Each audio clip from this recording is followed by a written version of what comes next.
Welcome back to our newest episode of Energy Shots here at CSIS. My name is Joseph Majkut, Director of our Energy Security and Climate Change Program.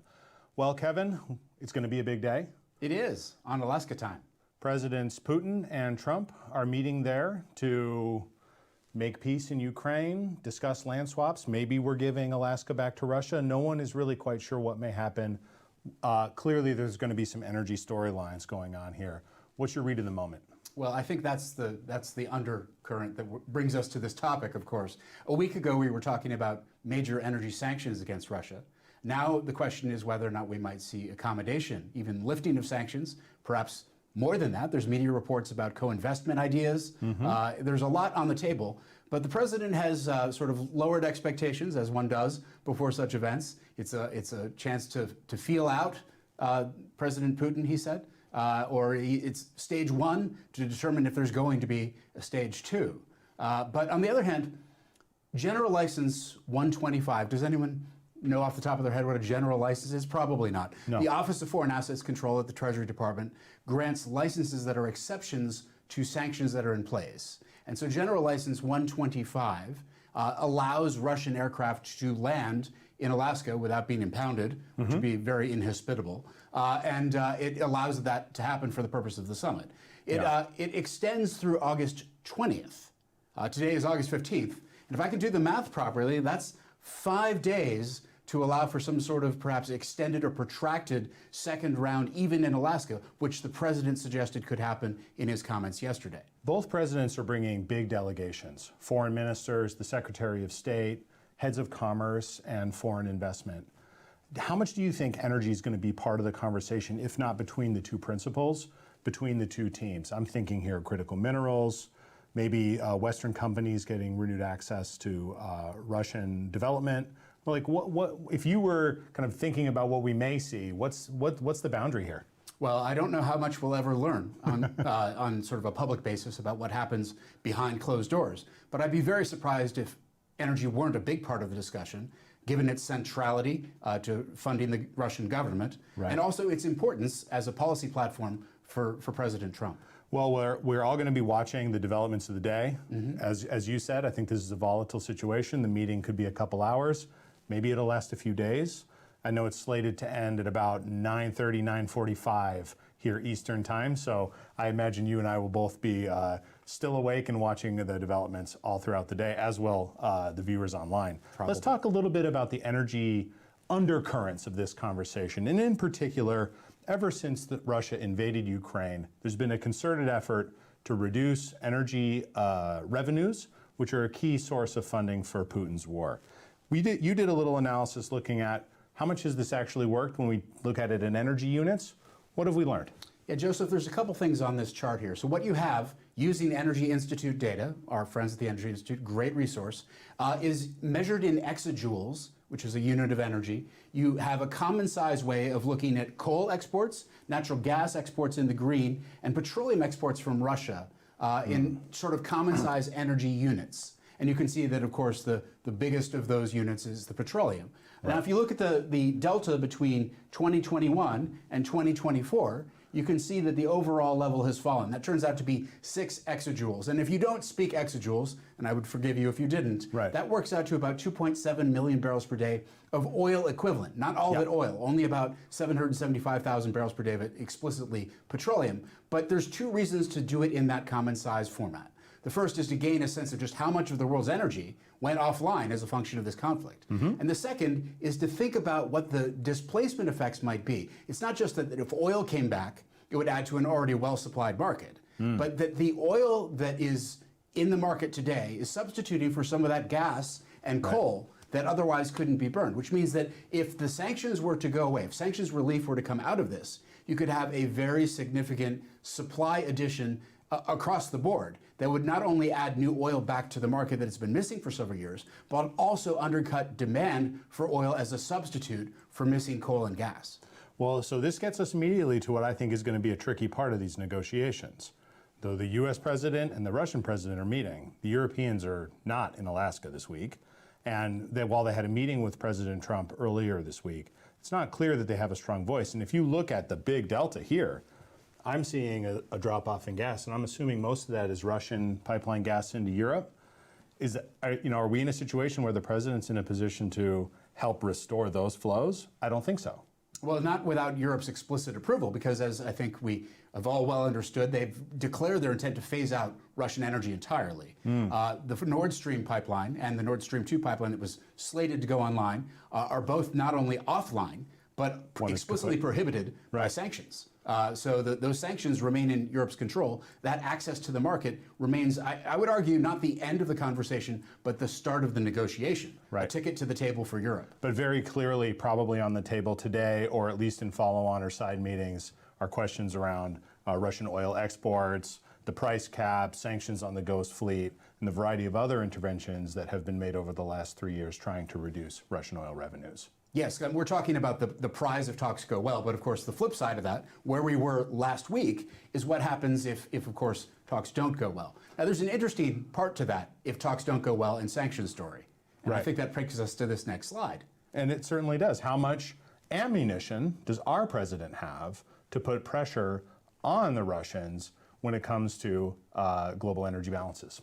Well, so let's look at this slide from the historical perspective. First of all, it tells the story of America's net energy import reliance over years, decades, concluding actually only a few years ago in a final sort of switch from a net import on a petroleum basis. You can see the same color scheme. This is gas, this is coal, this is gas, and petroleum at the top. And what you've got here is the first year of net energy exports in 2020 across the board. Okay, so on a gross basis, we've been exporting a lot for many years. That's true. But this is when things flipped over. In 2019, actually, the switchover happened. So this is the first full year.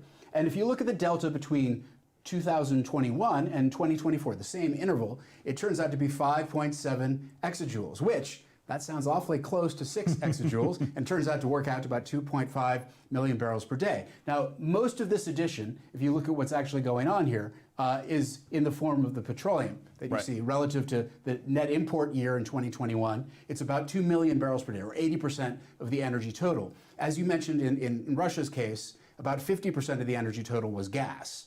So this is not an apples for apples comparison. But what it does speak is to an essential market size zero-sum kind of conversation, which is that when sanctions are put in place against other producing nations, they can create opportunities to some degree, whether or not deliberately or as a consequence of broader geostrategic goals. They can create an opportunity for U.S. market share gains. I would also argue that it puts the president in an entirely different position. If you think back to 2014, when Russia first invaded and took over Crimea, the U.S. was in an entirely different position with respect to global energy markets than we find ourselves in today.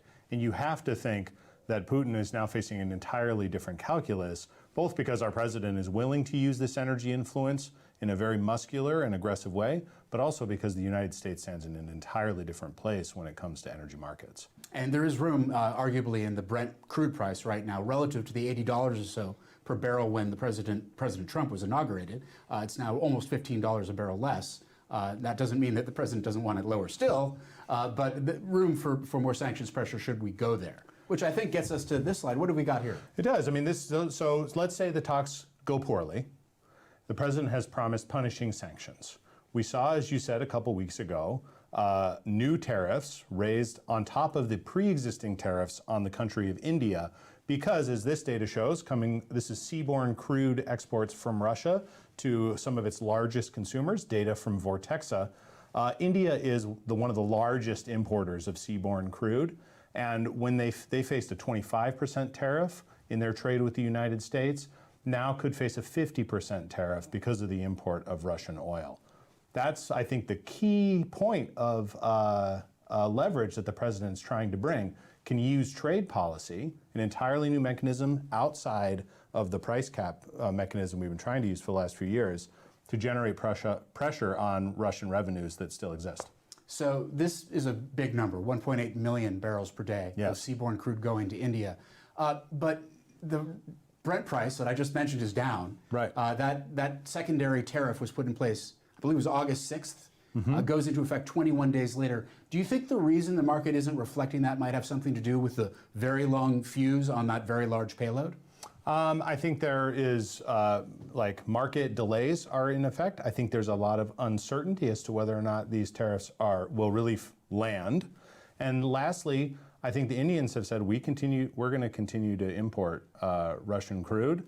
And thus far, the trade sanctions on what I think is about $80 billion a year of U.S.-India trade might not be a strong enough tool to interrupt this flow, at least immediately. Interesting. And I suppose to some extent, if there are secondary tariffs applied against India, but not against Russia's biggest oil customer, if you count pipeline flows as well, exactly, China, then some of those barrels could divert. And the market will probably say, if without secondary tariffs on China, which would get in the way of the 90-day tariff extension that the president just inked with China. Well, it's, the world of energy has shown us over the last few years, demand rules everything. And so how much the market can reorganize around whatever tariff pressure we put in place, I think is an open question. But there's two risks here. One, that reorganization does occur. Russian barrels go to other places, and the U.S. is sort of ineffective in applying new pressures. Two, the U.S. is over-effective in applying new pressures. You get either so much pressure on Russia that they withdraw barrels to create global price pressure, and that creates domestic political concerns for our president. Back to domestic politics, are we? Well, yes. Let's go there if we must, and we must. We must.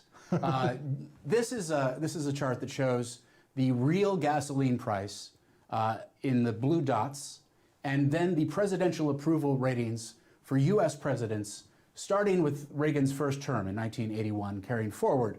And there is what economists refer to as an inverse correlation between those two things. Now that, intuitively, I think makes a lot of sense. When drivers see high prices, they get upset. They get enough upset, they blame whoever's in office at the time. The correlations are not perfect over time. At different places in the charts, you'll see discontinuities. It turns out that, for example, if you look at President Trump's second term so far, gasoline prices are down, and so are his approval ratings. So it's a positive correlation. So it's a general trend, but I think very much on the minds of people who occupy the White House when they're sitting at the Resolute desk thinking, what are the consequences of what I'm about to do here? Probably a big factor in a sanctions discussion, and maybe a reason why we haven't seen more pressure yet. Well, and one of the things that we've been working on, our colleague Clay Siegel here at CSIS has been writing on sort of novel designs of these tariff instruments. How could we impose revenue pressure without losing too many barrels out of the global market, exactly addressing the pressures that we see here? But uniquely and interestingly, could you take some of the revenue that otherwise goes to Russia and see it fund the continuing defense of Ukraine? This is something that I think the Europeans would love to see, and the president may even enjoy seeing, because while his domestic constituencies probably don't want to see resumed U.S. military support to Ukraine, if we're unable to make peace, you do need both a financial and a kinetic hammer to keep pressure up on Putin. Well, I suppose we'll find out what happens in just a few hours, and then in the days and maybe weeks that follow. I look forward to following the developments with you, Kevin, and everyone who's joining us online. Thank you so much for your kind attention. We're going to keep resuming this series on a bi-weekly basis. Thank you for joining us with today's energy shots, and we hope you have an energetic day yourselves. See you next time.